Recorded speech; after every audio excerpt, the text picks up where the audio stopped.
Hey, it's Trish, and this is Fold of the Week, a show where I share powerful print marketing ideas to help you achieve success on any budget. Well, shape exploration is one of my favorite things to do, and I challenged myself to dig in the archive and find hexagon-shaped brochures across several different folding families. I pulled 5 of them to share this week, so let's take a closer look. First up is a really special invitation that was designed and produced for a 125th anniversary celebration. This hexagonal crossfold reveals a piece of the company history on each of its 6 fold-out hexagonal panels and echoes the design of their corporate logo. There's a hexagon-shaped insert at the center as well. This piece mailed in a square clear envelope with a square card insert to hold the shape for mail. Next is a really fun and oversized hexagon-shaped accordion fold brochure. I love how it unfolds, and I especially appreciate its meandering appearance. They could have arranged the accordion panels in a straight line, but it wanders up and down, which adds a lot of visual interest and creative layout options.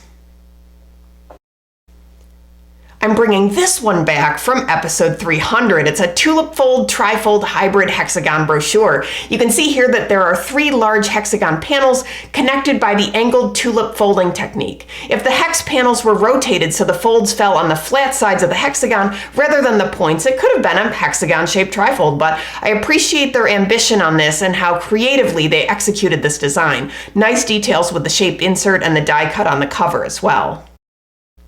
Okay, now let's look at a hexagon-shaped snake fold. Snakes are in the roll fold family with the panels rolling into each other, which means each panel has to get slightly smaller as it goes.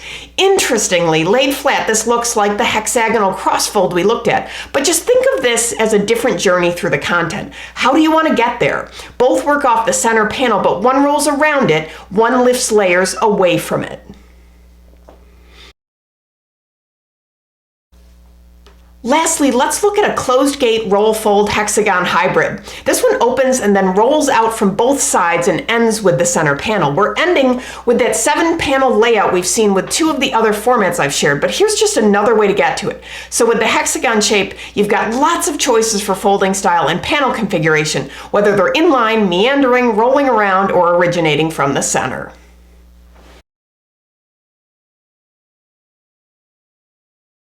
That was fun. So I think I've proven that playing with perimeter shape and breaking out of the average square or rectangular brochure can be a powerful way to create memorable marketing brochures. It's also a fun challenge for designers too. I don't think we've seen the end of this exercise. There are so many other shapes to explore. A very special thanks to the creators of the samples featured in this episode for sharing their solutions with us. If you've ever been inspired by something you've seen on the show, please consider folding it forward and sharing your work too. If you're looking for more ideas, downloads, and templates, visit foldfactory.com, and remember, think finishing at the beginning. I'll see you next week. Bye.